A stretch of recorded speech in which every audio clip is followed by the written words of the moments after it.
Bonjour, bienvenue sur cette 5e émission du Campus Mag LR Languedoc-Roussillon. C'est le direct de l'enseignement supérieur et de la recherche en région. Avec aujourd'hui un accueil à la Maison des sciences de l'homme de Montpellier où il sera question notamment de sauvegarde de la Méditerranée, des cordées de la réussite, d'handisport, etc., etc.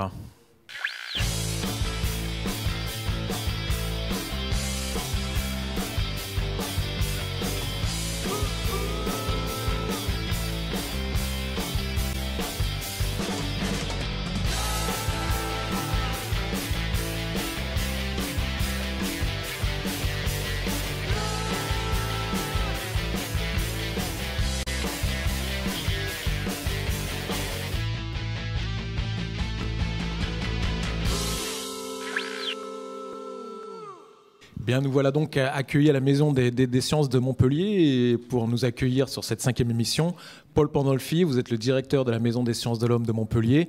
Il est de coutume dans Campus Mag Languedoc-Roussillon d'être accueilli par la puissance invitante qui nous donne quelques mots d'invitation, d'accueil ici. Écoutez, la Maison des sciences de l'homme de Montpellier est ravie et très heureuse d'accueillir la 5e émission de Campus Mag LR. Juste une petite précision, cependant, nous ne sommes pas là dans les locaux de la Maison des sciences de l'homme, nous sommes sur le site de la rue Abbé de l'Épée. Nous sommes en fait dans une salle qui nous a été prêtée pour cette émission par le rectorat. Et pourquoi nous ne sommes pas dans les locaux même de la Maison des sciences de l'homme? Parce qu'en ce moment, il y a un événement important pour nous, puisque pendant 2 jours, le conseil scientifique de la Maison des sciences de l'homme se réunit dans nos locaux. Voilà, je crois qu'on aura l'occasion d'en parler tout à l'heure. Effectivement, on va parler juste après. Peut-être juste deux mots de présentation rapide sur ce qu'est la Maison des sciences de l'homme de Montpellier. Il y en a un petit peu partout en France. Est-ce que celle de Montpellier est un petit peu spécifique en termes de sujets traités ou de disciplines? Oui et non, je veux dire. Bien, alors déjà, vous avez raison de rappeler qu'il y a 21 maisons de sciences de l'homme réparties sur le territoire national. Elles forment un réseau, qu'on appelle le réseau des maisons de sciences de l'homme, à laquelle la Maison des sciences de l'homme de Montpellier participe. Voilà. Notre maison à nous a une caractéristique peut-être, c'est qu'elle réunit un très grand nombre de partenaires. Alors je vais rapidement vous les donner. Les 3 universités de Montpellier, l'université de Nîmes, le CIRAD et l'IRD. Donc c'est une maison qui inclut une grande interinstitutionnalité, si je veux reprendre le vocabulaire habituel. Sa tâche principale, c'est d'accueillir des programmes de recherche interdisciplinaires issus de chercheurs et de centres de recherche des différents partenaires que je viens de nommer. Je dis bien sa tâche principale. Là, à l'heure actuelle, je vous ai parlé du conseil scientifique, je crois qu'on va y revenir tout à l'heure, mais le conseil scientifique est en train d'évaluer, de classer les demandes de programmes pour 2014. Mais il y a d'autres tâches, d'autres actions de la MSH, je pense notamment à la diffusion du savoir. Alors on en parlera aussi, je crois, tout à l'heure avec les publications, mais ne pas oublier, par exemple, le rôle important que joue la MSH au niveau de la diffusion audiovisuelle avec MSHM TV, sur laquelle on trouve de très nombreux podcasts, de très nombreuses conférences filmées, etc. Et puis il y a d'autres tâches dont je parlerai peut-être un peu plus tard, comme le soutien aux activités des doctorants en SHS, par exemple, et aussi l'ouverture à l'international avec le fait que l'on accueille de plus en plus des chercheurs étrangers à la MSH de Montpellier. Voilà. Très bien. Écoutez, je vous remercie pour cet accueil. Merci à vous. Bien, Paul, nous parlions tout de suite du conseil scientifique de la Maison des sciences de l'homme de Montpellier. Nous accueillons avec nous Pierre Guimatif, qui est justement membre de ce conseil scientifique. Peut-être quelques mots de présentation sur votre CS. Oui, alors la Maison des sciences de l'homme de Montpellier, comme toutes les maisons de sciences de l'homme, a un conseil scientifique. Alors, la caractéristique peut-être principale de ce conseil scientifique, je dirais, c'est qu'il est pluridisciplinaire, puisque c'est la tâche même des maisons de sciences de l'homme de développer des recherches pluridisciplinaires. Donc il y a 12 personnes dans ce conseil scientifique qui relèvent de disciplines différentes, des principales disciplines du champ des SHS. Et puis, autre caractéristique, il y a 12 personnes, il y a 6 experts nationaux hors du champ de Montpellier pour avoir un regard extérieur et neutre, disons, sur ce qui se passe à la Maison des sciences de l'homme. Et puis aussi, point important, il y a 6 chercheurs étrangers qui viennent des pays de la zone euro-méditerranéenne. Et là, ils sont en plein travail, et je préfère que ce soit Pierre Guiventif qui vous explique ce qu'ils sont en train de faire. Entendu, donc vous disiez effectivement un comité scientifique très, très international, ce qui donne tout l'intérêt, j'imagine, de votre travail. Oui, absolument. Donc on est en plein maintenant dans ce travail. On discute de la politique de la maison en général, on discute des projets qui ont été présentés pour bénéficier de l'appui de la maison. On apporte, nous, on fait partie au fond de ce dispositif d'appui en apportant un regard extérieur. On est chacun de nous chercheurs dans une institution loin d'ici, dans notre discipline, dans notre pays, et avec ces expériences de recherche d'ailleurs, on redécouvre au fond les projets qui nous sont présentés ici et le fonctionnement de la maison. Tout ça sur une certaine durée, je l'ajouterais, n'est-ce pas? Les mandats durent un certain temps, donc on revient ici quelques années de suite, ce qui nous permet de voir les choses évoluer. On voit une maison qui perfectionne son fonctionnement, on voit des projets qui montent en qualité d'une année à l'autre, et ce que je dirais, c'est que naturellement c'est très gratifiant d'assister à ce développement, et c'est passionnant en même temps pour nous d'apprendre plein de choses en découvrant des projets dans des domaines qui ne sont pas les nôtres, en parlant avec des collègues de disciplines avec lesquels on parle finalement relativement peu. Donc un conseil scientifique comme celui-là, comme ceux des Maisons des sciences de l'homme, je crois que c'est un magnifique dispositif scientifique, au sens où comme scientifique on passe notre vie à apprendre.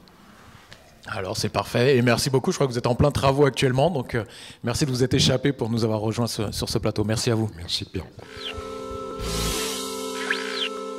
Bien, on aborde maintenant la question de la diffusion des savoirs dans cette maison des sciences de l'homme. Et pour ça, pour en parler en particulier pour ce qui est des publications, Sophie Bellassel est responsable des éditions à la Maison des sciences de l'homme. Merci de nous avoir rejoints. Donc peut-être quelques mots sur la diffusion des savoirs telle qu'elle est appliquée ici à la Maison des sciences de l'homme de Montpellier. Oui, je l'avais rapidement dit dans mon introduction. Une des tâches de la MSH, c'est certes d'héberger des programmes de recherche, mais c'est aussi de développer la diffusion du savoir. Alors, on aurait pu prendre l'exemple de MSHM TV, j'en ai dit quelques mots, qui joue un rôle très important, on va dire, au niveau audiovisuel. Voilà. Mais il y a une autre opération sur laquelle on voudrait un petit peu parler maintenant, c'est l'opération de publication de livres dans laquelle on s'est lancé il y a maintenant 2 ans. Voilà.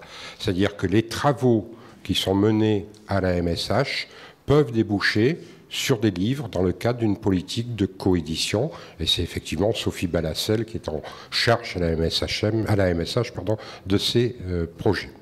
Entendu. Alors, peut-être nous décrire un petit peu quels sont les ouvrages qui ont été publiés jusqu'alors, sur quel sujet. Je crois comprendre que donc on est dans une maison très multidisciplinaire, donc j'imagine que peut-être les publications reflètent aussi cette multidisciplinarité. On peut avoir un peu une idée des ouvrages que vous avez publiés jusqu'alors et peut-être ceux qui sont à venir.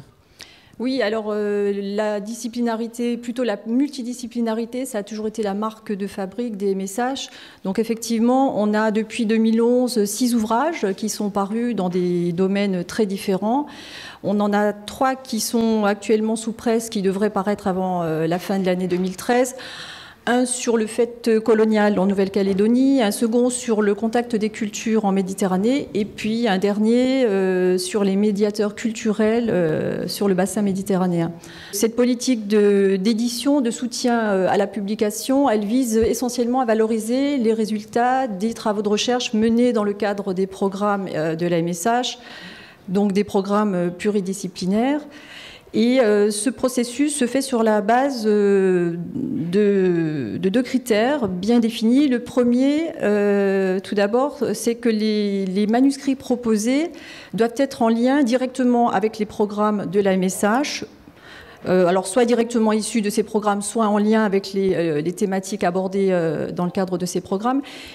Et puis ensuite, les manuscrits sont soumis à la sélection de notre conseil scientifique ou à la sélection de lecteurs spécialistes du domaine nommés par les membres de notre CS. D'accord, et sachant que cela se passe avec des systèmes de coédition ou...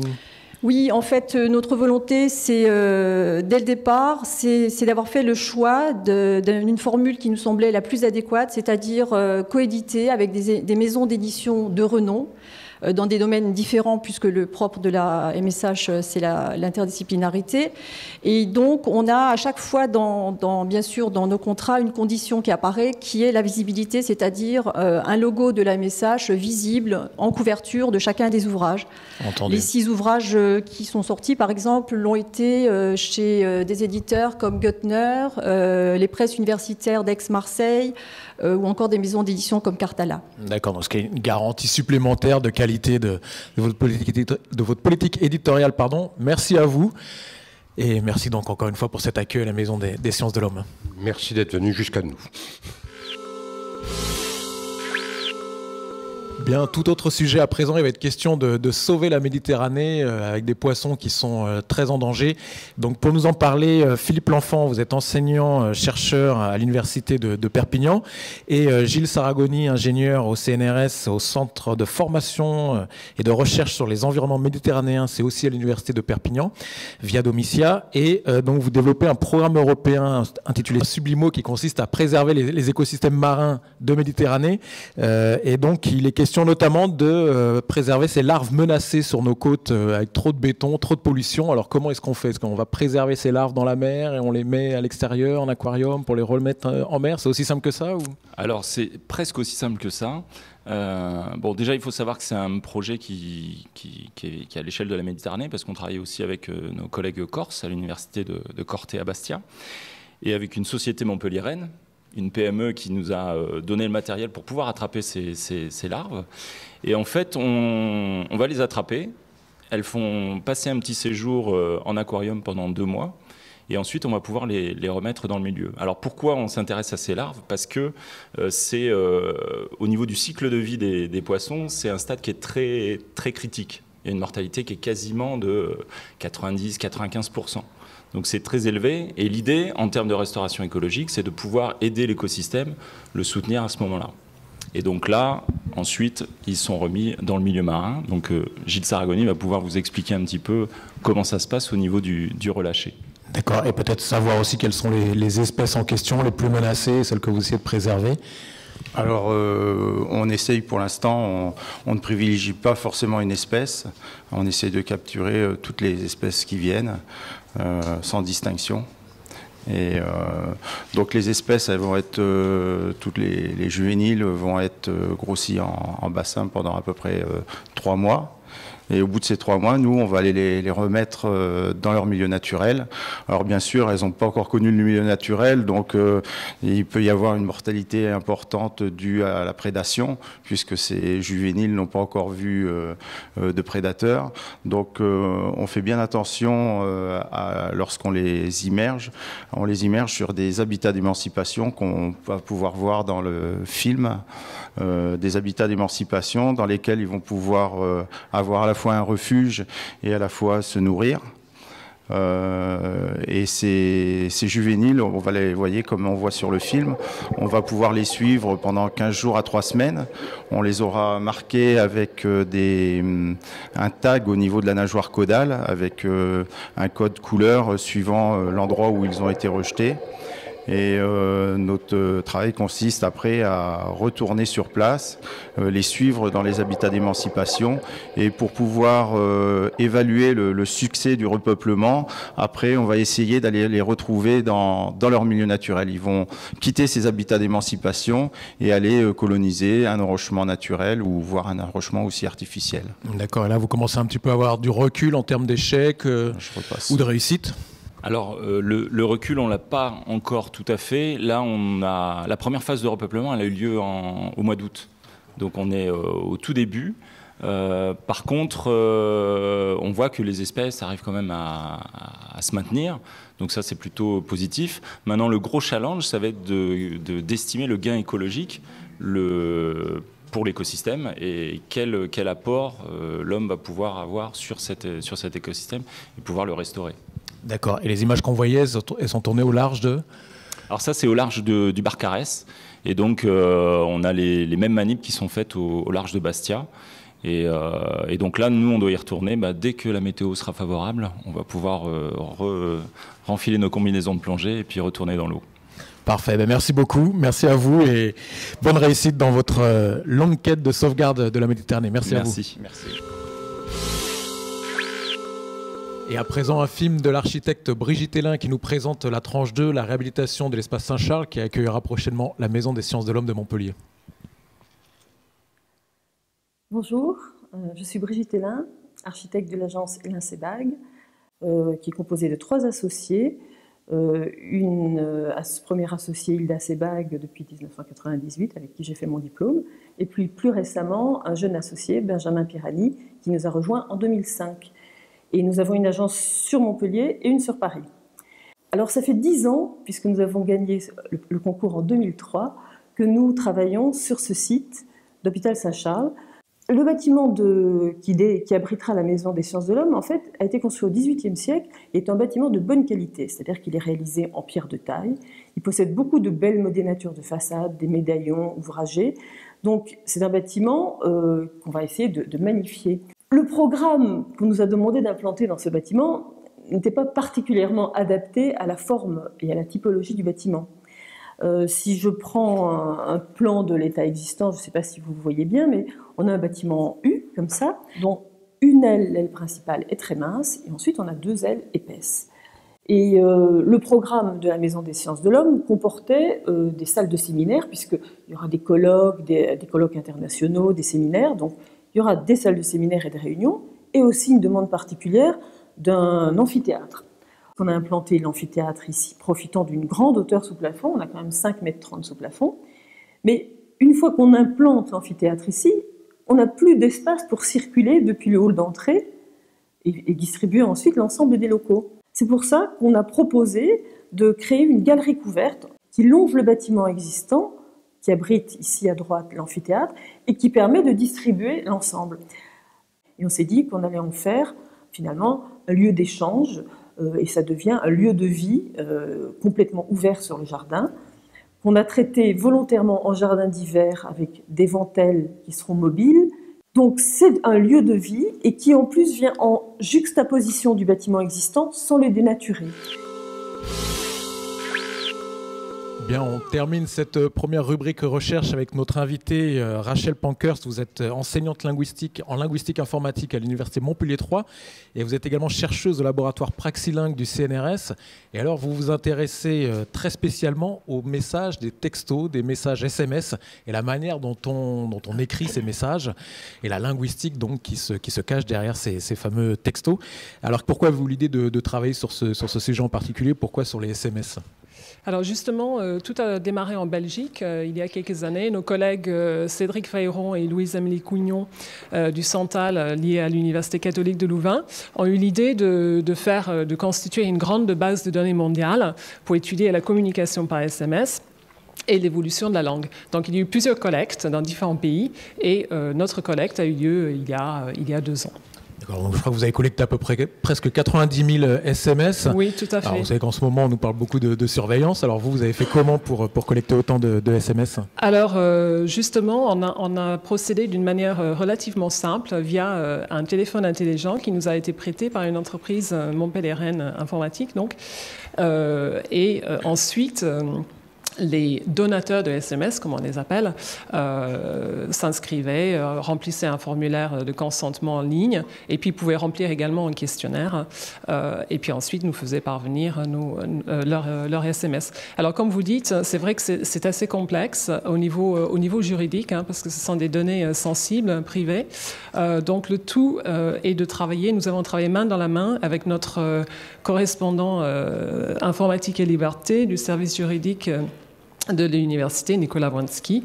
Le tout est de protéger la vie privée, par exemple, en rendant les SMS anonymes. Un très, très gros travail. On a travaillé avec 8 stagiaires étudiants pendant 21 mois pour pouvoir rendre les SMS anonymes, justement. D'accord. Alors finalement, au fond, pourquoi s'intéresser au langage des SMS ? Alors, tout d'abord, je ne travaille pas seule, bien sûr. Je travaille avec trois collègues linguistes, Claudine Mouise, Catherine Détry et Bertrand Vérine, à la fois de l'Université Montpellier 3 et de Grenoble, et puis deux collègues informaticiens, Mathieu Roche et Cédric Lopez, donc également à Montpellier 2, CIRAD et à Grenoble. Alors, si vous voulez, donc c'est un vrai travail pluridisciplinaire entre linguistique, informatique, communication, etc. La langue est très dynamique, en mouvance constante, et puis il y a beaucoup d'idées reçues autour des SMS, bien sûr, mais quand on commence à plonger dans les données, vraiment, il y a de belles surprises. Donc, on travaille en linguistique, on travaille sur les fonctionnements langagiers, les pratiques et usages, l'écriture, cette écriture SMS, cette textualité numérique ensemble, et puis en informatique, on a beaucoup travaillé sur l'anonymisation, bien sûr, et prochainement, on va travailler sur une approche dictionnérique, par exemple, pour améliorer tout ce qui est synthèse vocale, pour les personnes aveugles, par exemple, ou tout simplement des conducteurs qui ne peuvent pas regarder l'écran de leur téléphone. D'accord, parce qu'effectivement, les SMS ont plutôt une très mauvaise image. En général, on dit on détruit un peu la langue française à travers ce langage-là. Vrai, pas vrai? De notre point de vue, pas vrai, puisque pour nous, pour nous linguistes, il n'y a pas de jugement sur la langue, il y a une vraie créativité lexicale.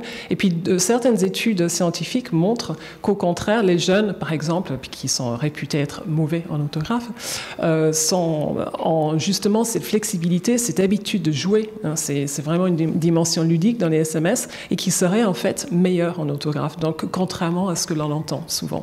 Mais en tout cas, nous avons un gros travail à effectuer. Notre corpus de maintenant 88 000 SMS, puisque nous avons éliminé certaines choses, va être disponible pour le grand public dès 2014 à des fins scientifiques.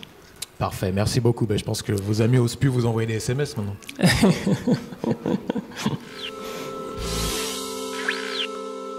Bien, ouvrons à présent notre rubrique internationale avec un film qui nous est proposé pour présenter les premières rencontres internationales de l'innovation sociale qui auront lieu à Montpellier le 13 décembre prochain.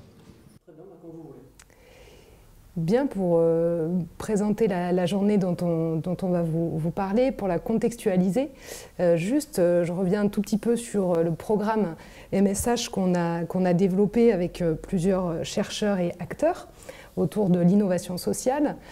Notre programme, justement, s'appelle Innovation sociale et Alter Management. On travaille là-dessus depuis quelques années avec des chercheurs de Aix-Marseille, Université d'Aix-Marseille, avec des chercheurs de l'ISEM, UM1, et puis avec des chercheurs de Paul Valéry, UM3, Ardev. Et donc, ce programme vise à la fois à travailler sur l'innovation sociale autour des dispositifs de soutien, d'accompagnement de projets. Donc voilà, voir comment ces dispositifs s'articulent avec les autres politiques autour de l'innovation.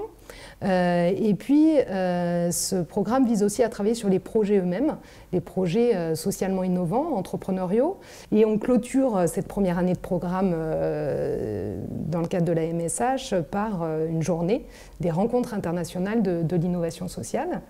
Donc Fatima peut présenter à son tour. Alors, côté acteur, donc tout ce travail qui a démarré depuis 2008, comme Delphine le rappelait, se fait avec l'Union régionale des Scopes, qui porte un dispositif qui s'appelle Alter Incube. Alter Incube, c'est le premier incubateur d'entreprises socialement innovantes qui a été créé et lancé en 2007 et qui, depuis, donc, a accompagné un peu plus de 150 projets, enfin a détecté un peu plus de 150 projets qui répondent vraiment à des enjeux sociaux. Et donc cette approche de la recherche est vraiment intéressante parce qu'elle permet de prendre un peu de recul sur cette innovation qui est une innovation qui était peu prise en compte jusqu'à maintenant et qui est vraiment une nature extrêmement importante aujourd'hui reconnue à l'échelle européenne et internationale. Donc tout ce travail de recherche se concrétise par les premières rencontres de l'innovation sociale qui auront lieu le 13 décembre. Elles auront lieu à Realis. Realis, c'est le pôle de l'entrepreneuriat en économie sociale et solidaire, qui est aussi un premier dispositif de cette nature qui va pouvoir héberger les jeunes pousses qui sortent de l'incubateur, mais pas que de l'incubateur. Et donc on sera accueillis là-bas dans le cadre de l'inauguration qui aura lieu l'après-midi, en présence du ministre de l'économie sociale, Benoît Hamon, du commissaire européen Michel Barnier, du directeur général de BPI France et bien entendu du président Bourquin, la région ayant été vraiment moteur en tout cas sur la mise en place de cet écosystème de l'innovation sociale qui est là pour le développement de l'entrepreneuriat, un autre entrepreneuriat essentiellement centré sur l'innovation sociale. Bien, bonjour Monsieur Michel Robert, vous êtes le président de l'Université Montpellier 2. Bonjour, oui. Bonjour à vous, on vous a convié et invité sur ce plateau pour parler un petit peu des relations internationales dans votre université. Et avant d'entamer le dialogue avec vous, on voudrait présenter un film sur l'Institut Confucius de Montpellier, qui est donc un centre de promotion de la culture et de la langue chinoise qui s'est ouvert tout récemment à Montpellier. On en parlera juste après.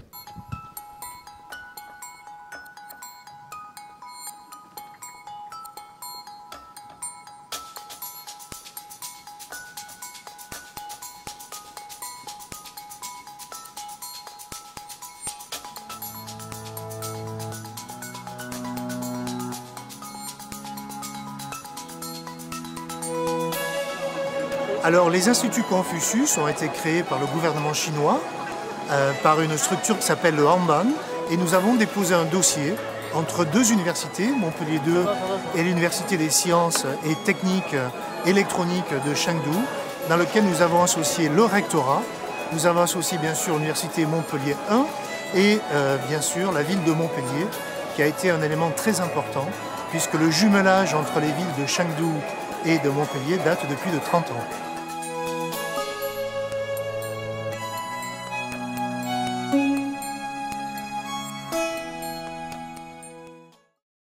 Bien, donc Monsieur Robert, je rappelle, vous êtes le président de l'Université Montpellier 2, Sciences et Techniques. Donc on vient de le voir, un institut Confucius vient de s'ouvrir à Montpellier. Donc pour sceller un petit peu 30 ans d'amitié entre Montpellier et la ville de Chengdu, plus précisément, cet institut va travailler sur quel sujet, dans quel domaine? Alors c'est l'équivalent des alliances françaises. Il s'agit de développer la culture chinoise et il y a beaucoup de relations établies depuis longtemps, que ce soit dans les lycées, puisqu'il y a une école jumelle à Chengdu avec Montpellier, et bien sûr les universités. Et hier, j'ai eu une assemblée d'étudiants, dont 150 étudiants de mon université sont venus donc dialoguer avec les deux directrices, puisqu'il y a une directrice chinoise, une directrice française de ce centre, donc pour l'apprentissage de la langue, la culture, et bien sûr cet institut est ouvert au public et à l'ensemble des universités et des partenaires de ce projet, Montpellier 3 étant aussi d'ailleurs partenaire. D'accord, donc un centre culturel chinois auquel tout un chacun pourra accéder. Voilà, donc il y aura des cours à des prix vraiment très très faibles pour cette initiation à la langue. Il y aura bien sûr aussi des partenaires industriels qui peuvent intéresser, notamment les jeunes entreprises, pour connaître mieux cette culture chinoise. Chengdu étant situé dans la province du Sichuan et effectivement qui est aussi un centre important d'échanges culturels et aussi scientifiques et technologiques. Entendu. Donc, cet institut est une des facettes de la politique internationale que vous menez dans votre université. Je viens d'apprendre que vous revenez du Vietnam, donc peut-être des liens plus particulièrement avec l'Asie ou... Alors effectivement, je ne peux pas citer tous les partenariats internationaux, mais sur l'Asie, alors je viens de Thaïlande en fait, où nous avons, c'est d'ailleurs assez intéressant, depuis une décennie, une centaine de doctorants ou docteurs dans notre université. Et effectivement, il s'agissait d'établir de nouveaux partenariats avec une dizaine d'universités en Thaïlande, que ce soit au niveau donc doctorat, au niveau de projets scientifiques, et y compris jusqu'au niveau master. Au niveau du Vietnam, par contre, il y a un très beau projet qui est franco-vietnamien, qui est l'Université des sciences et techniques de Hanoï, où effectivement, là aussi, donc c'est concentré sur la capitale, nous travaillons sur des projets d'échange, des masters en commun, des étudiants qui viennent à Montpellier, et c'est ça la richesse aussi de notre université. Et alors par ailleurs, dans l'université en général, l'accueil d'étudiants étrangers, les provenances sont plutôt de quelle région du monde ? Alors, bon, d'abord, Montpellier, il y a une très ancienne tradition d'accueil des étrangers. Donc, si je prends Montpellier 2, 17 000 étudiants, environ 15% d'étudiants étrangers, une centaine de nationalités représentées. Et si on regarde maintenant le cas particulier des doctorants, nous avons 1100 doctorants, nous sommes une université scientifique avec beaucoup d'unités mixtes de recherche. La moitié viennent de l'étranger et donc ça montre aussi l'intensité de ces partenariats. Les pays principaux, c'est le bassin méditerranéen, donc l'Asie dont on vient de parler et bien sûr, on va dire l'Amérique du Nord et l'Amérique du Sud. D'accord. Alors, est-ce qu'il y a des nouvelles tendances? On connaît évidemment le poids des émergents dans l'économie globale. Est-ce que ça se ressent du coup dans les étudiants que vous accueillez à l'université? Ben, ça se ressent alors bien sûr, ça dépend des disciplines, ça dépend des partenariats, puisque nous avons aussi ce qu'on appelle des laboratoires internationaux. Nous en avons 8 actuellement. Maintenant, citer des exemples, je crois que cela dit, ce serait beaucoup trop long. Par contre, ce que je remarque, c'est effectivement, et il faut bien sûr dépasser le cadre de Montpellier 2, si on prend l'ensemble des universités, cette richesse qui est liée donc à notre histoire et à nos projets, parce que ce qu'attirent nos étudiants sur Montpellier, donc outre le cadre, c'est la tradition universitaire, et pour Montpellier 2 en particulier, donc la qualité des recherches qui sont menées dans nos laboratoires. Très bien, merci à vous, Monsieur Robert. Bonne continuation. Bonjour à tous, merci Damien. On continue notre tour d'horizon des campus et plus particulièrement de la vie étudiante, ce qui anime la vie de nos étudiants en dehors de leurs études. Et on va parler de l'UM1, de la maison des étudiants de l'UM1. On va parler aussi de l'UM3, de l'UM2, mais on commence par Supagro. J'ai 3 étudiants avec moi, Julia, Maëlik et Aurélien. Bonjour. Il faut prendre le micro. Vous venez nous parler d'un projet de soutien contre la lutte contre le cancer de la prostate et des testicules. Ça s'appelle Movember, ça s'appelle plus particulièrement Agro Moustache. Et ça se passe à Supagro. C'est ça, en fait. Le Movember, c'est un mouvement qui est né en Australie en 2003. Et donc, les hommes se laissent pousser la moustache. Et en fait, c'est très populaire dans les pays anglo-saxons, mais encore assez peu développé en France. Ça fait que 2 ans vraiment que ça a pris. Et donc, nous, c'est ça qu'on voulait faire. C'était sensibiliser un peu les gens et le faire de façon ludique. Et donc voilà, faire des petites campagnes à ce niveau-là. Ça dure tout le mois de novembre. Alors tous les deux, vous avez la moustache, mais toi, Julien, ça commence. Moi, je fais avec les moyens du bord. Et donc vous allez garder ça, bien sûr, ça ne s'arrête pas là. Vous faites aussi un appel aux dons pour donc, le soutien de la lutte contre les cancers qui touchent donc les hommes. Hein. Et exactement, et c'est un peu pour ça qu'on est là. Donc ça fait 3 ans qu'il y a des étudiants à Supagro qui se laissent pousser la moustache pour le mois de novembre. Mais cette année, on a décidé de passer un cap. Et donc on lance l'appel à dons, donc on fait pas mal de promotions en se basant surtout sur l'humour. Et donc aujourd'hui on a amené un participant avec nous parce que Julia et moi s'occupons surtout de la promotion, de la communication pour le mouvement de cette année 2013. Et donc cette année, voilà, un participant est avec nous, Aurélien, et il va nous expliquer pourquoi il se laisse pousser la moustache ce mois-ci. Aurélien, donc c'est à toi. Oui, bonjour. Alors tout d'abord, je me laisse pousser la moustache pour parler de cette maladie importante chez l'homme et peut-être un peu tabou. En effet, sur le campus de Montpellier Supagro, mon entourage s'interroge sur le fait que je porte une moustache et je peux ainsi communiquer sur ce mouvement et essayer de le faire se développer. Et ensuite, il ne faut pas oublier le côté un peu décalé et humoristique du mouvement. Chacun peut travailler sa moustache à sa façon pendant tout le mois de novembre ou essayer d'avoir un modèle. Par exemple, pour mon cas, c'est Freddie Mercury. C'est plutôt réussi. Il faut dire que c'est un mouvement donc, qui est parti d'Australie, mais qui est aussi un mouvement national. Ouais. Depuis 2 ans, le mouvement s'est officialisé en France. Donc, il y a un site qui est fr.movember.com sur lequel on peut faire des dons. Et nous sommes inscrits sur ce site en tant que l'équipe de La Grosse Moustache. La Grosse Moustache. Merci en tout cas de votre soutien pour cette lutte. Vous avez aussi préparé une vidéo, on se quitte en vidéo. Donc c'est une petite vidéo humoristique. Oui, exactement. On se quitte et on revient dans un instant. Merci. Elle me donne confiance en moi. Je me sens bien avec elle. Un peu l'impression d'être un autre homme, vous savez. Et je vois bien le regard des autres hommes qui se retournent pour la regarder dans la rue. Elle a du style. Elle est à la fois sophistiquée, mais reste aussi très simple. Et puis, elle est belle. Un vrai bonheur d'être avec elle. Enfin,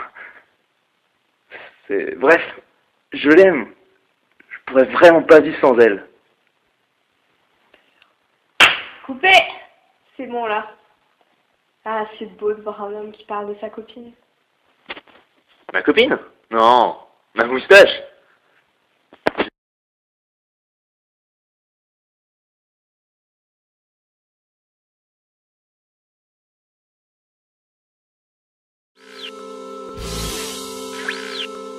On passe à l'UM1 et plus particulièrement à la maison des étudiants. Jeanne Avinance, assistante culturelle pour l'université Montpellier 1 et plus particulièrement à Aimé Schöning, la maison des étudiants, vient nous parler de la programmation culturelle, la programmation en tout cas de cette maison des étudiants.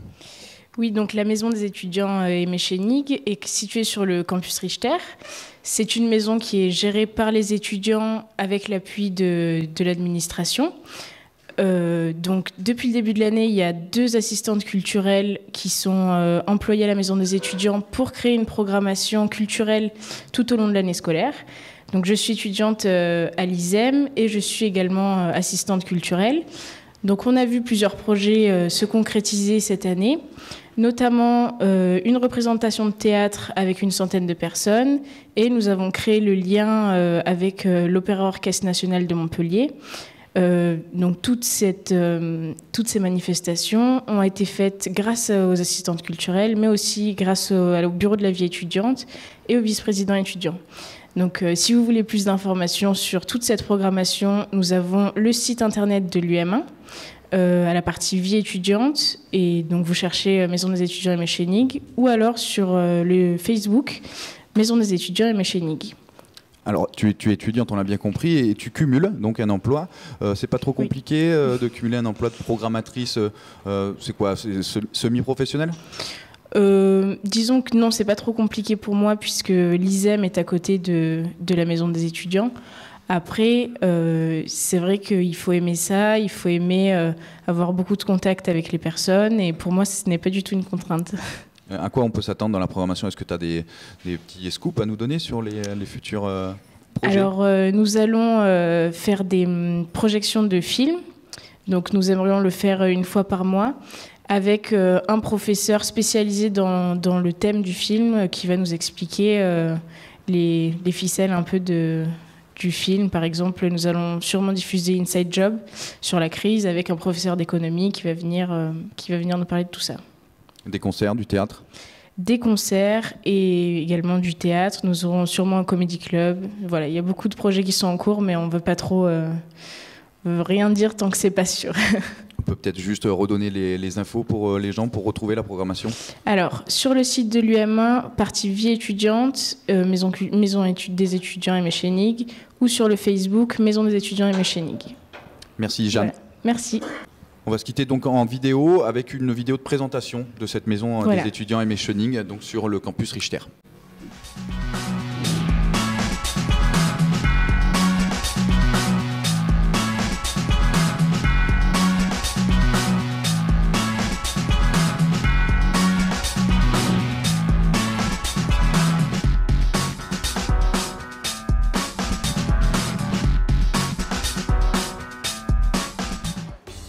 Salut!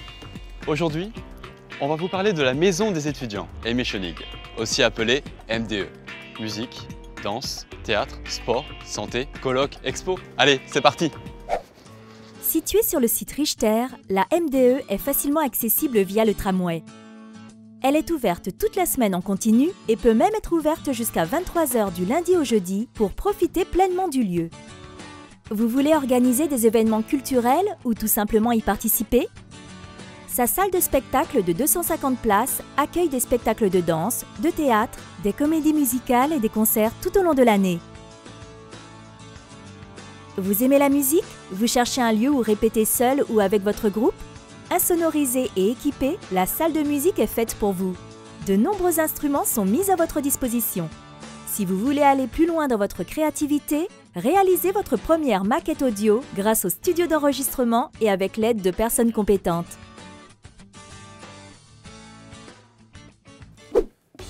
Comme vous pouvez le voir, la MDE est un outil de création artistique et un lieu de vie et de festivité pour tous les étudiants. Toutes les activités qui s'y déroulent contribuent à créer et à renforcer les liens entre les étudiants. Mais la MDE, ce n'est pas que ça. La MDE, c'est aussi un vaste hall où vous vous retrouvez pour des moments conviviaux, des réceptions ou des expositions étudiantes. Vous pouvez y faire une pause dans la journée, recharger votre carte d'étudiant et même travailler. Elle dispose également d'une salle de réunion pour les associations. Besoin de faire le point sur votre santé? Une antenne du SUMS est présente à la Maison des étudiants. Ce service est là pour vous, prêt à vous informer, faire votre bilan santé ou vous orienter vers un professionnel de santé. Vous pouvez aussi participer aux actions de sensibilisation et de prévention qu'il organise tout au long de l'année. Vous voulez faire du sport? Tournez-vous vers le SWAPS qui propose de nombreuses activités sportives. Au premier étage de la MDE, une salle de musculation et une salle de danse sont mises à disposition des étudiants inscrits au SWAPS. La visite de la MDE est maintenant terminée. Vous l'aurez compris, c'est un espace d'ouverture et d'accueil au service de la vie universitaire. Un lieu fait pour vous. Vous trouverez dans la rubrique Vie étudiante du site internet de l'université toutes les informations dont vous avez besoin pour les réservations, le SUMS ou le SWAPS. À bientôt!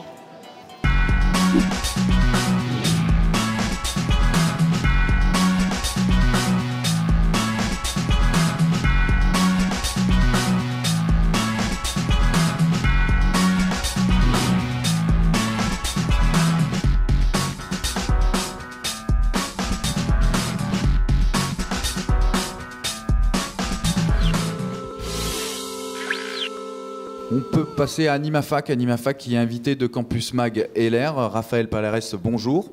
Bonjour. Tu es relais Animafac ici à Montpellier et tu parcours les universités et les instituts universitaires pour proposer notamment des formations gratuites. Animafac, c'est un réseau national d'associations en fait. Hein. Voilà, donc Animafac, c'est 12 000 associations au niveau national, à peu près 125 à Montpellier. Et donc on a deux objectifs principaux. D'une part, promouvoir l'engagement étudiant et d'autre part, accompagner les associations étudiantes dans la mise en place de leurs projets. Et donc pour ça, on propose différents outils, donc des formations gratuites, mais aussi des kits de campagne ou des guides pratiques téléchargeables gratuitement sur notre site internet. Des vrais outils de gestion et des formations gratuites. Donc vous vous déplacez dans les universités, tu fais appel à des intervenants professionnels ou associatifs, voilà. Ou les deux. Et gratuitement, tu vas former sur quel thème exactement ces associations ? Alors, par exemple, là récemment, on a fait des formations assez générales, donc pour quand on démarre son association. Donc, par exemple, recherche de financement ou bien trésorerie et comptabilité d'une petite association, ou encore comment animer une équipe. D'accord, ouais, c'est vraiment sur le début, le démarrage des associations. Voilà, alors ça c'était pour le premier semestre. Et au deuxième semestre, du coup, il y aura 2 rendez-vous principaux, donc notamment le week-end au campus. Donc ça, ce sera le 8 et 9 février à Bordeaux. Et donc les associations montpelliéraines qui souhaiteront s'y rendre seront prises en charge par Animafac pour le transport et l'hébergement. Et là, du coup, ce sera une rencontre entre des associations étudiantes de plusieurs régions de France. Et là aussi, donc, on proposera des formations sur des thèmes du coup assez variés. Et ensuite, en avril, par exemple, on va proposer une formation sur la valorisation de l'engagement associatif dans la vie professionnelle. D'accord, tout ça, ça se passe dans d'autres universités, mais voilà. Il y a aussi des choses qui se passent dans les universités. Les formations, les outils de gestion, comment on fait appel à vous pour avoir tous ces kits Alors, les kits sont téléchargeables sur animafac.net gratuitement. Et sinon, moi, je suis là, donc on peut me contacter par email, par exemple montpellier@animafac.net. Et ensuite, j'aurai une permanence à Montpellier 3, donc bientôt. Vous pourrez aussi me trouver là-bas. Votre site, c'est le www.animafac.net. C'est ça. Et je sais que vous lancez aussi certains concours, des demandes de projets. Voilà, alors là, on a lancé un appel à projet qui s'appelle La Riposte, qui est ouvert jusqu'au 20 décembre à minuit. Donc là, toutes les pièces sont téléchargeables aussi sur animafac.net. Et donc, c'est ouvert à tous les associatifs étudiants qui portent un projet innovant ou qui ont besoin de soutien. Et il y aura donc 4 prix, 3 prix de 3 000 € et un prix de 5 000 €. Et par ailleurs, tous les finalistes bénéficieront d'un soutien donc plutôt humain dans la mise en place de leur projet. Ok, merci Raphaël. Peut-être une actu bientôt ? Et du coup, les week-ends au campus du 8 et 9 février, donc les associations montpelliéraines qui voudraient y aller peuvent me contacter et puis je mettrai tout ça en place. Et ensuite, ce sera au deuxième semestre d'autres formations. Ok, merci à toi. Merci. Les projets sont aussi menés par le Crous qui propose et qui a déjà proposé des ateliers de cuisine dans les CTU, les cités universitaires des campus de Montpellier. Jacques Duchamp, bonjour. Vous êtes accompagné aujourd'hui d'Annabelle Archinard qui est étudiante et de Martine Escoffier, diététicienne au service de médecine préventive de l'UM1. Ensemble, on va présenter donc ces ateliers de cuisine proposés par le Crous. Vous pouvez nous dessiner un peu le projet ? Alors c'est une déclinaison et un outil en fait d'une action de prévention collective qui a été menée donc à l'interpartenariat entre les services de médecine préventive des universités impulsés par l'Université Montpellier 1 et le Crous. Donc c'est une rencontre qu'on propose aux étudiants et un partage qu'on leur propose avec des échanges autour de ces questions, de ces thématiques de l'alimentation avec un petit budget. Donc sur leur lieu d'études, puisqu'on a fait des interventions dans les halls de fac, dans les maisons des étudiants, dans les restaurants universitaires, donc aussi sur leur lieu de vie, et donc maintenant dans les cités universitaires. Donc cette action collective de prévention est suivie dans les CTU par donc, des ateliers cuisine, où aussi on propose des échanges autour de ces thématiques, comment gérer son budget, comment s'alimenter de façon équilibrée avec un petit budget, qui soit la caractéristique des étudiants. Donc c'est l'originalité du projet, c'est vraiment de travailler sur ces questions de l'équilibre alimentaire, mais pas que, aussi sur la question de la gestion du budget. Oui, c'est vrai que j'ai réduit un peu le projet à l'atelier de cuisine, mais c'est vraiment une action totale de prévention sociale. Il y a un côté effectivement diététique. Par contre, peut-être qu'on passera la parole à Madame Escoffier. Vous êtes donc diététicienne à la médecine préventive de l'UM1. Tout à fait. Vous avez donc travaillé sur ce projet. Voilà, en fait, on s'est rendu compte que le fait de perdre le savoir-faire, on perdait un petit peu le savoir. Et puis, c'était bien de donner des exemples, des petites astuces aux étudiants pour faire des économies d'énergie, pour faire des économies dans tous les sens. Donc, l'atelier se déroule en 3 temps. Donc, on se présente dans une cuisine collective de la cité universitaire. Je leur donne... Ils savent pas ce qu'ils vont préparer. Donc, en général, je leur apporte 3 recettes, une entrée, un plat, un dessert. Ils s'organisent. Et puis, tout au long de l'élaboration de ces plats, on échange. Donc, voilà, des astuces. Et on parle aussi des idées reçues, de l'équilibre alimentaire. En fait, voilà. Mais c'est très spontané. Voilà. Non, ça, c'est une vraie action sociale. Alors, il y a un côté un peu ludique. Annabelle, toi, tu as participé à un atelier, à plusieurs ateliers ? 2 ateliers en février, en fait. Et pour ma part, j'ai trouvé que, comme l'a dit monsieur, que c'était un moment de partage et de convivialité. Et ce que j'ai apprécié le plus dans ces moments d'atelier. Qu'est-ce que tu as fait comme plat, par exemple ? On a fait une salade d'endives. Ensuite, on avait fait des croquettes de thon purée. Et on avait fait un dessert, une salade de fruits avec du fromage blanc, avec des bananes, je crois, si je me souviens bien. Que des bonnes choses. Voilà. Réapprendre peut-être les légumes, les fruits, à retravailler les légumes, les fruits, parce que vous disiez qu'on perd le savoir-faire. On perd le savoir-faire dans la cuisine, hein, c'est bien ça ? Oui, et montrer que finalement, c'est pas si compliqué que ça, qu'on peut s'amuser en faisant la cuisine et qu'on peut faire des choses qui sont pas forcément très chères. Par exemple, on peut utiliser des conserves de légumes. Pour les étudiants, ça peut être pratique à stocker et pratique à travailler aussi. Et enfin voilà, donc dédramatiser un petit peu sur tout ce qui peut paraître compliqué en cuisine. Merci. Jacques Duchamp, créer du lien social aussi, ça c'est important pour le Crous. Vous avez une actu, ça continue à partir du 26 novembre. Je crois que vous avez de nouveau des ateliers. Alors effectivement, créer du lien social, briser l'isolement éventuel de certains étudiants en site universitaire, tout ça, ça présente l'intérêt et ça fait partie des objectifs secondaires de l'action. Donc nous commençons d'ailleurs ce soir à la cité universitaire Colombière. Donc nous commençons par une action de prévention collective en leur présentant différents outils, donc pour tous les étudiants de la cité. Et ensuite nous allons décliner ça en 3 ateliers cuisine, donc sur la cité universitaire Colombière. Les mardis qui suivent. Et en janvier, nous ferons les mêmes actions sur la cité universitaire Triolet. Merci à vous. On retrouve toutes les infos sur le www.crous-montpellier.fr, hein, il me semble, c'est bien ça ? Je pense, oui. Merci à vous, merci pour ce projet. Notre tour d'horizon continue avec l'UM1 et nous accueillons Nesrine et Gaël pour les missions de l'ISEM Junior Conseil. L'ISEM Junior Conseil existe depuis quelques temps. Vous l'avez fondé, vous proposez différents services. Est-ce que vous pouvez nous parler de ce Junior Conseil? L'ISEM Junior Conseil est une association gérée par les étudiants de l'UM1. Donc Gaëlle Durand est le responsable des ressources humaines et je suis la présidente de l'association. Donc c'est une association qui est assimilable à un cabinet de conseil. On propose des études pour le compte d'entreprises de toute taille. Ce peut être des porteurs de projets, des PME, des plus grandes entreprises. Donc les études sont en rapport avec les enseignements dispensés à l'ISEM. C'est dans le domaine du marketing, du management, de la comptabilité ou de la finance. Et donc pour réaliser ces missions pour le compte d'entreprise, ce sont des étudiants de l'Institut qui réalisent des missions. Donc Gaëlle Durand s'occupe du recrutement à chaque mission. Donc pourquoi faire appel à nous? Donc l'ISEM Junior Conseil permet aux étudiants de mettre en pratique leurs connaissances théoriques à travers donc les missions.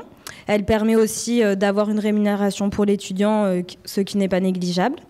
Et elle permet aux entreprises de bénéficier de prestations de qualité parce que toutes nos missions sont validées par le corps professoral de l'ISEM. Et le tout à un prix assez attractif. Alors Gaëlle, vous intervenez dans les domaines du marketing, du management, de la comptabilité, de la finance pour des entreprises de toute taille. C'est ça. Donc comme l'a dit Nesrine, je suis le responsable des ressources humaines, donc mon rôle principal est de recruter des étudiants qui seront le plus à même de réaliser la mission pour l'entreprise. C'est-à-dire qu'à chaque demande, en fait, tu vas chercher des étudiants qui correspondent à la demande. C'est ça. Par exemple, si on a une demande dans l'activité de la finance, eh bien, on va recruter un étudiant qui est par exemple en Master 1 Finance. Voilà. Et donc ça, c'est le rôle principal que j'ai au sein de l'ISEM Junior Conseil. Un deuxième objectif qu'on s'est fixé cette année, c'est l'impulsion d'une nouvelle politique RH. Et pour ce faire, on a établi un projet. On s'est dit, depuis 10 ans qu'on est sur l'ISEM, on se cantonne à des conseils juste aux entreprises. Et pourquoi ne pas donner aussi des conseils aux étudiants? Et donc pour ce faire, on a mis en place une plateforme où on donne des conseils aux étudiants en termes de rédaction, modification de CV. Plateforme internet? C'est un profil Facebook, simple pour le moment. C'est ce qui marche le mieux, on s'est dit. Et donc on propose aussi des simulations d'entretien et en découle donc des conseils sur le savoir-être, le comportement, comment adapter son profil à son projet professionnel. Ok, merci. On retrouve toutes vos infos sur le www.isemjunior.com. Donc dans les domaines du marketing, du management, de la finance et de la comptabilité, vous proposez différents services. Merci à vous, merci Gaëlle, merci Nesrine. Merci.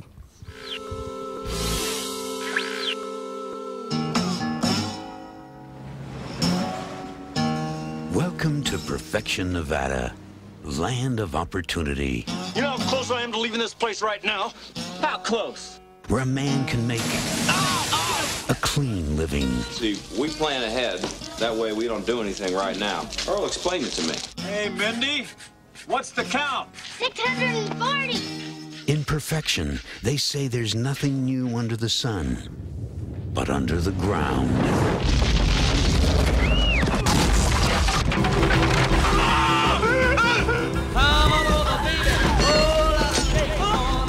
These creatures are absolutely unprecedented. But where do they come from? I vote for outer space. No way these are local boys. How could they bury a whole station wagon? Now this valley is just one long smorgasbord. We can make it!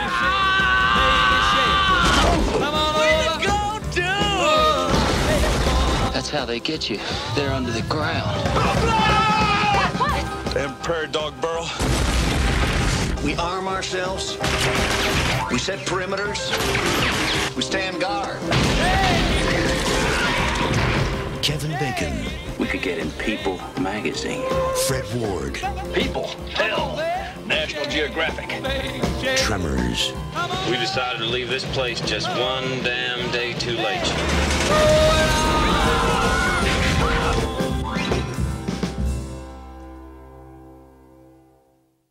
On termine notre vue d'ensemble de la vie de campus avec l'UM3 et l'association La Vie Culturelle. Lucas Anthony, bonjour. Merci d'être avec nous. Bonjour, merci. Vous venez nous présenter vos séances bis, qui sont des séances cinématographiques, des projections à la salle Jean Moulin de l'université Paul Valéry. Ce sera au mois de décembre, ça commencera au mois de décembre et jusqu'à la fin de l'année universitaire. Et vous commencez par un film qui s'appelle Trémors. On vient de voir la bande-annonce, donc c'est un film des années 80, effectivement c'est un film bis. Mais qu'est-ce que le cinéma bis et qu'est-ce que les séances bis ? Alors les séances bis, le but des séances bis, c'est de présenter au public des films qu'on catégorise un petit peu comme des films de genre, parfois même des nanars, parce que malgré tout ce sont des films qui peuvent avoir un grand charme et qui peuvent être assez drôles à regarder. Ok, donc les séances bis, ce sera juste une projection d'un film à l'université Paul Valéry. Est-ce qu'il y aura des attractions autour ? Oui, donc il y a des cadeaux à gagner en allant à la projection sous forme de quiz, des questions qui sont généralement assez pointues, donc n'hésitez pas à réviser avant. On peut gagner les posters du film et même des DVD.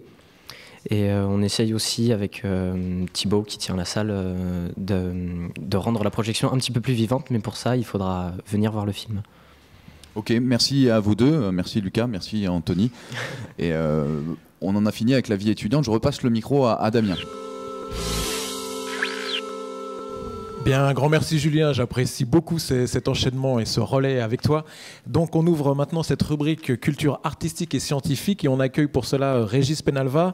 Régis, vous êtes chargé de mission livre et diffusion des savoirs à la direction de la culture et du patrimoine de la ville de Montpellier. Et donc vous êtes en charge de la Comédie du Livre, c'est ce qu'on se disait, mais notamment de l'Agora des Savoirs. Et avec un partenariat, je crois, avec la Maison des Sciences de l'Homme. Oui, tout à fait. Donc l'Agora des Savoirs est une manifestation lancée il y a 5 ans par la ville de Montpellier et la direction de la culture, en partenariat avec l'ensemble des universités, Montpellier 1, Montpellier 2, Montpellier 3. Nous sommes épaulés sur la programmation par un conseil scientifique d'une vingtaine d'enseignants-chercheurs des 3 universités de la ville.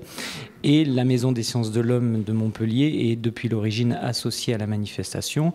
Son président est membre du conseil scientifique, Paul Bornolfi, mais parallèlement et surtout, la Maison des Sciences de l'Homme de Montpellier est là chaque mercredi soir pour enregistrer et diffuser en direct sur le site de la ville montpellier.fr les conférences. Parce que l'Agora des Savoirs, ça se passe le mercredi soir. Chaque mercredi soir, 20h30 au Centre Rabelais, de novembre à juin. Alors avec une programmation évidemment à voir sur le site internet, mais peut-être quelques mots de bilan sur les éditions précédentes. Il y a en général un grand succès de ces rencontres. Depuis novembre 2009, plus d'une centaine de conférenciers, 45 000 auditeurs. Donc oui, effectivement, ça fait entre 400 et 500 personnes en moyenne, Centre Rabelais, chaque mercredi soir. Et vous avez ouvert cette année la saison 5. Tout à fait, sous forme d'un abécédaire des savoirs pour fêter cet anniversaire, puisque 5 ans, cela fait un lustre. Donc nous célébrons notre premier lustre avec une forme plus ludique, celle d'un abécédaire. Donc chaque mercredi, une lettre et à chaque lettre, un objet de savoir avec un conférencier différent. Et donc c'est déjà commencé, je crois, il y a déjà eu 2 ou 3 séances. Déjà 2 séances. On a ouvert la saison avec le botaniste Francis Allais, la lettre A comme arbre. Une semaine avant d'ailleurs le lancement du film dont il est co-signataire, Il était une forêt, le documentaire de Luc Jacquet. Et puis dès la lettre B, donc Big Bang avec le cosmologiste Aurélien Barraud de l'Université de Grenoble. Voilà, et ce mercredi, nous recevrons le politologue Gilles Kepel à la lettre C comme chaos pour une conférence sur les révolutions arabes. Entendu. Et quelques noms pour nous donner l'eau à la bouche de la programmation à venir cette année 2013-2014. Dans les noms marquants, incontestablement l'économiste français Thomas Piketty à la lettre I comme inégalité, dont laisser le capital au XXIe siècle a marqué la rentrée des idées en France et dont on parle énormément en France et à l'étranger. Et puis peut-être le psychiatre et psychanalyste Pierre-Henri Castel à la lettre O comme obsession. Voilà, on peut aussi citer des lettres qui correspondent à des objets un petit peu singuliers qu'on n'attend pas forcément dans une programmation de culture scientifique. Le J comme jardin potager avec l'historien des mœurs et des mentalités Florent Kellier. Et puis la porte, un P comme porte avec l'ethnologue Pascal Diby qui en anthropologue interrogera la question du seuil, des rites de passage, des rapports entre intérieur et extérieur. Voilà. Parfait, un très bel abécédaire. Plein de bonnes choses, bonne réussite pour cette saison 5. Évidemment, le programme, on le trouve sur le 3W. Le programme est en ligne sur le site de la ville montpellier.fr, à la page Agora des Savoirs. Parfait. Merci beaucoup, Régis. Merci à vous. Bien, c'est l'heure à présent de notre rubrique formation, orientation et insertion professionnelle. Et nous accueillons sur le plateau Christine Marzolf, qui est directrice adjointe de l'enseignement et la vie étudiante à Montpellier Supagro. Et avec vous, justement, une étudiante de Montpellier Supagro, Alexandra Charéron, qui est étudiante ingénieure agronome en 2e année. Et vous venez nous parler d'une opération assez singulière qui s'appelle les Cordées de la réussite, où il s'agit, si j'ai bien compris, d'ouvrir un petit peu grand les portes de l'enseignement supérieur à des étudiants qui n'y auraient pas forcément pensé. Comment est-ce que ça fonctionne exactement? Oui, c'est tout à fait ça. Donc, les Cordées de la réussite, d'abord, c'est un dispositif national. Et effectivement, l'objectif, c'est d'élargir l'horizon de jeunes alors, issus de milieux plutôt modestes et qui sont en priorité habitant dans les zones, dans les régions déterminées par la politique de la ville, les territoires des politiques de la ville ou les zones rurales. Donc, c'est quand même une population assez ciblée. Et de les encourager, s'ils en ont le potentiel, de pouvoir saisir toutes les opportunités pour aller vers des études supérieures. D'accord, donc j'imagine qu'il y a pour ça un soutien des ministères de tutelle ou... Absolument, donc c'est financé par le ministère de l'Éducation nationale, enseignement supérieur et recherche, et puis la politique de la ville. Donc concrètement, comment ça fonctionne? J'imagine que vous n'allez pas tracter ou mettre des affiches dans les quartiers ou dans les campagnes pour éveiller les jeunes à un horizon de l'enseignement supérieur. Concrètement, ça se passe comment? On a travaillé, alors on a un partenariat avec 5 établissements dans lequel on avait soit des liens, soit des actions mises en place. Et donc on a développé les cordées de cette manière-là. Donc on a 2 établissements qui participent au dispositif politique de la ville, donc le collège Lascaz et puis le lycée Jules Guesde, donc, avec lequel on travaillait déjà sur d'autres types d'actions. Et puis 3 lycées d'enseignement agricole, près de Carcassonne, Perpignan et Montpellier. D'accord. Voilà. Et donc vous envoyez des étudiants faire un petit peu de la publicité de ce qu'est l'enseignement supérieur? Oui, alors il y a un dispositif de tutorat. Donc on a des étudiants volontaires d'un côté, les élèves sont aussi volontaires de l'autre. Donc nos étudiants, Alexandra en parlera, donc c'est un engagement militant, un engagement citoyen. En tant que futur ingénieur, pour eux c'est important. Et donc ils ont une journée de formation pour savoir ce qu'était la fonction de tuteur, pour aussi travailler sur les différentes actions qu'ils allaient mettre en place avec les élèves. Et du côté des lycées ou du collège, c'est les enseignants qui font un travail d'identification d'élèves qui seraient intéressés pour travailler avec des étudiants sur différentes actions. D'accord. Et donc, en particulier, Alexandra, tu as participé à une telle action. Donc, on parlait de conviction. En l'occurrence, qu'est-ce qui t'a porté à partir dans ce type d'activité? Déjà, c'était l'envie de m'investir pour une bonne cause. Donc, c'est, comme l'a dit Christine Marzolf, un engagement citoyen. Et puis, je trouvais ça dommage que des lycéens se privent de se lancer dans les études supérieures par méconnaissance. Finalement, ils connaissent très peu, ça leur fait peur. Et donc, essayer de leur donner un témoignage et de démystifier ces fameuses études supérieures. D'accord, alors qu'est-ce que tu dis pour les motiver et démystifier qu'on fait bien la fête à Supagro? C'est un aspect, on essaie de leur montrer qu'on ne fait pas que travailler, on a une vie étudiante épanouie aussi. Et puis essayer de leur expliquer qu'une fois qu'on a trouvé notre voie, un domaine qui nous plaît, c'est beaucoup plus... on est plus motivé à travailler et il faut qu'ils aillent au-delà de leur image du lycée où ils sont obligés de faire des cours qu'ils n'apprécient pas forcément. D'accord. Et tu sens concrètement dans tes échanges avec ces élèves que tu fais œuvre utile? Enfin, tu sens qu'effectivement tu les informes de choses qu'ils ne savaient pas ou... Ah oui, c'était très valorisant d'ailleurs à ce niveau-là. Il y a eu un changement énorme entre le début des séances, puis on a fait plusieurs rencontres et à la fin de l'année, on s'est rendu compte qu'ils avaient réellement réfléchi sur eux-mêmes, sur les domaines qui les intéressaient, les métiers qu'ils pourraient envisager, les études, et ils avaient une meilleure idée de ce qu'ils pouvaient, à quoi ils pourraient se destiner. Donc à ce niveau-là, oui, c'était très intéressant. Parfait. Eh ben, bravo et bonne continuation à ces Cordées de la réussite. Merci à vous. Merci beaucoup. Bien, retour de la jeunesse et du tutoiement en plateau, je vais me le permettre. Donc, on accueille Gabriel Beauvier-Lapierre et Lucie Queneau, qui sont donc tous les deux étudiants en licence 2 STAPS dans une filière spécifique, c'est activité physique adaptée. Alors, de quoi s'agit-il exactement? Qu'est-ce que c'est cette filière au sein de STAPS? Alors, c'est une filière qui est relativement nouvelle, parce que voilà, elle a une quarantaine d'années à peu près. Ça vient du Québec en fait. Et en fait, nous, on s'occupe du handicap. Donc, en cours, on voit autant donc l'évaluation du handicap, des incapacités aussi, incapacités et capacités des sujets, mais aussi dans l'aspect ludique, faire du sport tout simplement à des handicapés, pour voilà, autant qu'on ferait faire du sport à des personnes valides. Donc le soin des personnes en situation de handicap aussi. Voilà. D'accord. Donc Gabriel, très raccord, hein, tu as laissé pousser ta moustache de novembre. Voilà, c'est ça. Et Lucie, dans cette filière, toi, pour parler pratiquement, tu fais un stage dans quel domaine? Alors moi, je suis dans une CLIS. En fait, c'est une classe qui insère des enfants avec handicap léger pour qu'ils soient dans une école normale, qu'ils ne soient pas dans des centres spécialisés. Et donc, il y a toutes sortes de handicaps. On a des handicaps physiques. J'ai par exemple une petite qui a eu un cancer, qui a une poche. Après, il y a des légers handicaps, des retards. Au niveau, il y en a certains qui ne savent pas lire alors qu'ils ont 12-13 ans.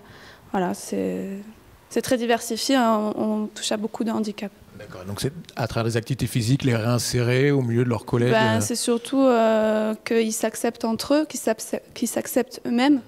Et en plus, ça leur fait beaucoup de bien et de plaisir de jouer, d'être hors d'un cadre scolaire brut. Parfait. Et toi, Gabriel, tu m'expliques avoir fait un stage dans un tout autre domaine? Ouais, moi j'interviens à la maison d'arrêt de Villeneuve-les-Magueulanes avec le MHR en tant qu'entraîneur de rugby pour les détenus en fait.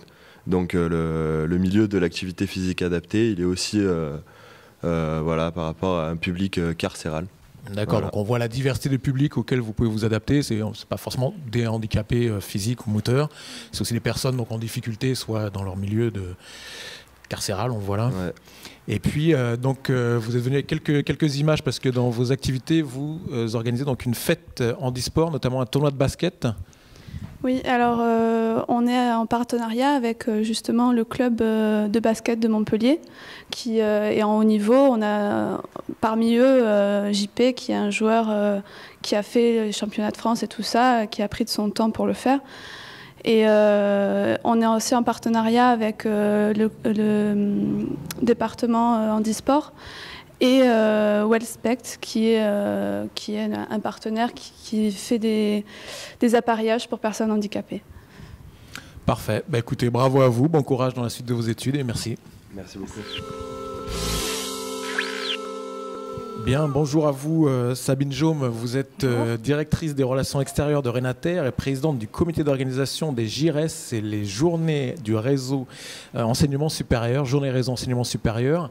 Alors qu'est-ce que c'est exactement que ces JIRES? Alors les journées réseau de l'enseignement supérieur, les JIRES, fêtent leurs 20 ans cette année, donc ça sera la 10e édition, parce que c'est une conférence professionnelle qui a lieu tous les 2 ans. Et pour cette édition, nous avons le patronage du ministère de l'Enseignement supérieur et de la Recherche, et nous avons le soutien également de la région Languedoc-Roussillon et de Montpellier Agglomération. Donc les JIRES, ce sont à la fois une conférence sur les thématiques réseau, informatique, nouvelles technologies de l'enseignement, etc., mais aussi donc avec des thématiques qui sont choisies par un comité de programme avec un appel à proposition au sein de la communauté enseignement supérieur recherche. Mais c'est aussi une vingtaine de posters et une exposition sur 2 niveaux au quorum, puisque ces journées donc, auront lieu au quorum du 10 au 13 décembre prochain. Donc nous aurons 2 niveaux d'exposition avec 70 partenaires industriels qui viendront ici dans ces journées pour faire des partenariats, pour expliquer des nouvelles technologies, etc. Donc ce qui met les journées réseau au cœur de synergies potentielles entre notre communauté enseignement supérieur recherche et les partenaires industriels. Et ce qui est à souligner aussi, c'est que ces journées seront retransmises en direct avec possibilité de récupérer les flux en vidéo à la demande. Et donc j'imagine autour de cette manifestation un comité d'organisation assez vaste. Tout à fait. Donc les JIRES sont organisés par Renater. Je vous expliquerai un peu plus tard ce qu'est Renater. Mais en collaboration avec les 3 universités de Montpellier, le PRES, l'IRD, le CIRAD et de nombreux autres organismes de recherche présents sur Montpellier et le rectorat de l'Académie de Montpellier, puisqu'effectivement nous avons divisé aussi le travail en plusieurs groupes, notamment donc un groupe réseau, puisque nous allons déployer un réseau haut débit, donc 10 gigabits à l'intérieur du quorum pour pouvoir faire par exemple des démonstrations. Et puis c'est notre vitrine technologique, journée réseau. Un dispositif audiovisuel, et d'ailleurs l'équipe technique présente sur ce plateau sera en charge de l'audiovisuel pendant les JIRES. Une équipe communication, une équipe application web et une équipe dédiée aux exposants, puisqu'avec 70 partenaires industriels, il fallait avoir une équipe dédiée. Je souligne aussi la présence de 4 partenaires industriels qui seront Dell, Cisco, Juniper et STR, qui vont nous aider donc, lors de ces journées. Donc c'est vraiment une dynamique qui s'est mise en place avec beaucoup de bonne volonté et de personnes motivées autour de Renater. Entendu. Et vous avez parlé du Renater, dont vous êtes la directrice des relations extérieures. Donc quelques mots peut-être pour nous présenter cette structure. Alors Renater, c'est un TGIR, une très grande infrastructure de recherche. C'est le réseau national qui est dédié à la technologie d'enseignement à la recherche, c'est-à-dire que c'est l'outil de travail de tous les enseignants, chercheurs, étudiants en France et même dans les dom-tom, puisqu'il y a cette continuité territoriale. Donc c'est un réseau à haut débit qui est sécurisé, qui permet donc à 2 millions d'utilisateurs de travailler tous les jours. C'est aussi un support pour tous les projets innovants, puisqu'on peut mettre de la bande passante à haut débit à disposition pour des projets spécifiques, par exemple l'interconnexion des plateformes de MOOC dans le cadre de FUN, par exemple, de France Université Numérique.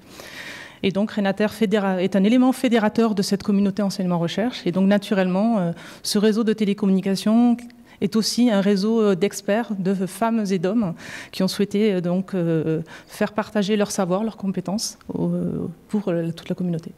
Parfait. Écoutez, on vous souhaite bonne réussite pour ces journées. Merci à vous. Bien, une émission qui tire à sa fin. Et pour terminer, quelques mots d'agenda avec un premier rendez-vous à Montpellier Supagro. Ce sera le 26 novembre à 18h. C'est mardi prochain avec une séance de culture sciences. On accueillera Mario Cappadocia, c'est le professeur qui est professeur à l'Université de Montréal, avec pour thème le cacao. Nous sommes tous des dieux. Histoire du cacao des origines à nos jours. À l'agenda également, je vais prêcher pour ma paroisse. C'était pas prévu, mais je m'occupe de la chaire UNESCO Alimentation du Monde. Et on va organiser le 31 janvier prochain, notre prochain colloque annuel, et cette fois-ci ce sera sur le thème des nouveaux modes de consommation alimentaire, donc venez nombreux, ça se passe à Montpellier Supagro. Et puis comme toujours, Campus Magalère, toujours très connecté à ses réseaux sociaux, donc connectez-vous sur Twitter, le compte Twitter c'est @campusmagalère, et puis bien sûr, toujours cette fameuse page Facebook, pleine de smiley, paraît-il, c'est Campus Magalère, donc connectez-vous.